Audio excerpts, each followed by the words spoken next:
Okay, welcome back at Stevie GB. Stevie rocks. Hey kids, rock and roll, rock on. All right, part two, the Kinks. Now, I told you before in part one how I became a Kinks fanatic, and it was very easy to love this band. They were just so interesting, and every Kinks album is in of itself a a journey. Yeah, it's just like from beginning to end, you're witnessing something that maybe you've never heard before. You never know what to expect. When a new Kinks album comes out, you don't know what they're going to do. You know, it's not that they changed genres that much. They did use different types of themes within the genre, but the writing, the theme, and the sentiment was always personal. It was like a personal story that came out of Ray Davies' mind, and sometimes his brother Dave. And this was the beauty of the band. Now, like I said before, I caught up with them. I wasn't a fan from 1964. I knew the song "You Really Got Me," and I knew "All Day and All of the Night." And I got to be honest with you, I never really cared for either one of those songs. I love them live, but I'm not a fan of those songs. I don't know. They kind of annoy me a little bit, if am I allowed to say that? Yeah, there's some Kinks songs I don't like. It's possible. You can have a favorite band and not like every song. There's even albums I don't particularly care for, but that's okay. What I loved about the band is they were always adventurous, they were always interesting, and they were always different than anything else that was out there. There was nobody like the Kinks. There were a lot of bands that came after them that were certainly influenced by the Kinks, and you could tell a lot of them admitted it, but it was a certain sophistication to their music that was not a casual band. They weren't like for casual listeners. They weren't a radio band. They weren't a top 40 band. They weren't even really for most time an arena rock band. They didn't have that sex appeal like Queen or, David Bowie or the Rolling Stones or Aerosmith or all of those Van Halen. They didn't have that, and they didn't have that one album that was like, Sticky Fingers or Who's Next or Abbey Road, Sergeant Pepper. They didn't have those grandiose moments. But what they did have were solid, interesting albums. All right. So, where do you start? Where does one start to become a fan of the Kinks? Well, of course, you recommend, like I did, Kink Chronicles is a perfect start. I don't think that specific collection is available on Spotify. I looked for it.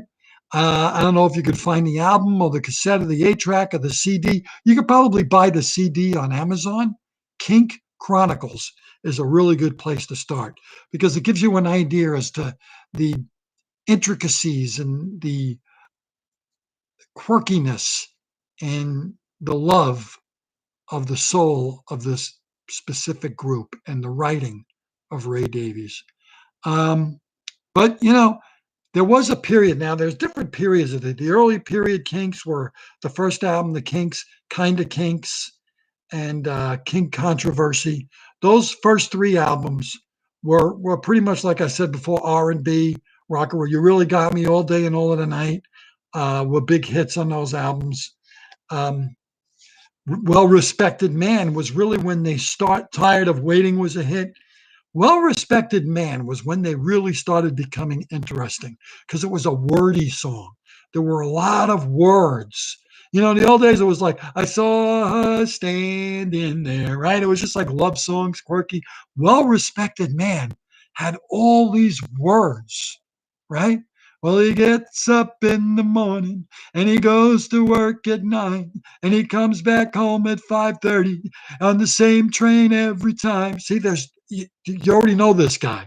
He's telling you the story of this guy. He's a well-respected man about town, doing the best things so conservatively. And you hear the sarcasm. There's a sarcasm in there, right? He's a well-respected man. He drinks the right things, and his arm sweat smells the best. It's hilarious. He's the best. He's a well-respected man, you know? And it was, and he likes his fags the best, and he's better than the rest. He likes his fags the best. A fag is a cigarette in England. He wasn't talking about that bad word we're not allowed to use anymore. And I hope I don't get banned for using it in the context of this broadcast. But this is what it was about, and there was an underlying arrogance and sarcasm. He was looking at society. He was looking at this guy who thought he was so respected, and he was really a dirtbag. If you think about it, he was not a good guy. But that's what. And another song, Dandy, Dandy, chatting with the ladies, tickling the fancy, about a bachelor that's going to end up being old and alone. See, this is the underlying theme of the Kinks that I loved so much is they had these quirky little fun songs, sing-alongs, la la la, and there was this underlying depression in there. It was very depressing music. It was about things that have gone away. It was about people that aren't on the surface look like they're happy, but there's an underlying sadness and tragedy. It's that beautiful thing. Like the best comedy comes from tragedy. Well, the Kinks used comedy and tragedy hand in hand. And if you really listen to the theme of their songs and their albums, they're all tragic themes. All right. Something else was the great album, Face to Face, all little about a rich guy. He's most exclusive residence for sale, about a guy that loses everything. Mr. Pleasant, how is Mrs. Pleasant? Mr. Pleasant, everything is wonderful. He's a rich guy. He's doing great, but his wife's cheating on him. It was like there was this wonderful thing going on. It's like Mr. Pleasant, and then how is Mrs. Pleasant? Here it comes. Boom. Crashing the world. This was real life. And he wasn't trying to be depressing to depress people. He was being happily realistic. All right. Genius. Genius. Nobody else was doing this. The Rolling Stones were singing blues songs and about drugs, and the Beatles had broken up already, but the Beatles were all about all you need is love and all these themes that were kind of not even scratching the surface of the depth that Ray Davies went to. This guy was deep, really deep. And I discovered that I started listening to albums like Face to Face and Something Else, Village Green Preservation Society, Author. Now, Author happened in 1969, right around the time when Tommy by The Who came out. And Pete Townsend was a huge Ray Davies fan. He's even said that he should be a poet laureate. That's how important he felt that Ray Davies was to the world of rock and roll songwriting. All right. And Tommy came out, deaf, dumb, and blind boy in his own way. It was about awakening. It was very obvious theme was awakening, uh, and becoming one with a higher power. That's what that was about. Getting out of that deaf, dumb, and blind world of reality and becoming one with a higher power. An obscure theme, a kind of a pseudo religious theme, but the Kinks came out with Author, which was about war-torn England in the 40s and 40s, with Winston Churchill was the prime minister, and it's all about this man who was a very proud Brit, and it was the decline and fall of the British Empire, which was really the decline and fall of his own personal humanity. And it's an absolutely brilliant album. It's anti-war. It's a protest album. It's a concept album, and it's a theme. It's a really well constructed theme. Okay, so you had Face to Face, was all little songs. Something Else, all little songs with the brilliant Waterloo Sunset on there. Just a brilliant British life album. And then he started with the real themes. Village Green Preservation Society. The theme was what happened to all the good things, like let's preserve. Everybody was thinking about changing the world. Ray Davies wanted to preserve all the good things, like strawberry tarts and Donald Duck and vaudeville. And it was all about preserving.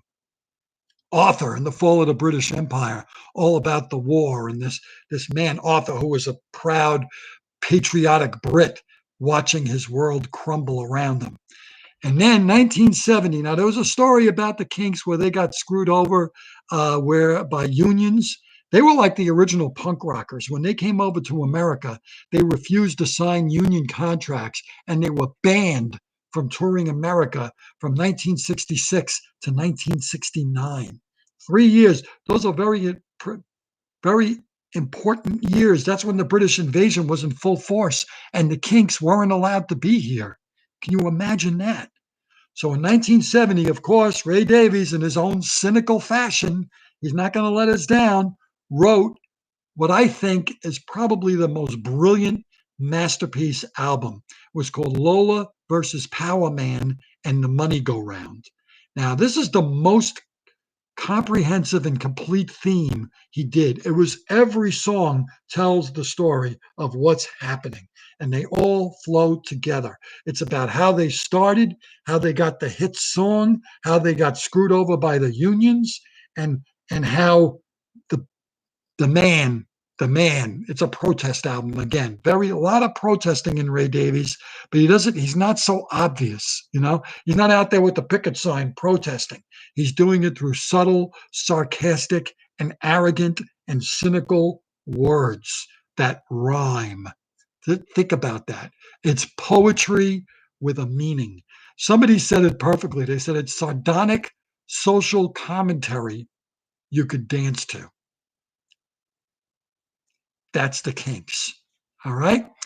I think I'm going to have to do a part three. I'm going to do a part three about the Kinks, talking about their theatrical years.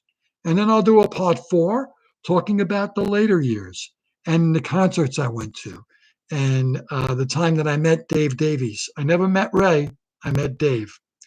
Okay. That's the end of part two of the Kinks. I hope I've turned you on to some of their music. If you're on Spotify, you could find their catalog. I suggest you start with Face to Face. Face to Face, Something Else, Village Green Preservation Society, Author, Lola versus Power Man and the Money Go Round. I'll stop there.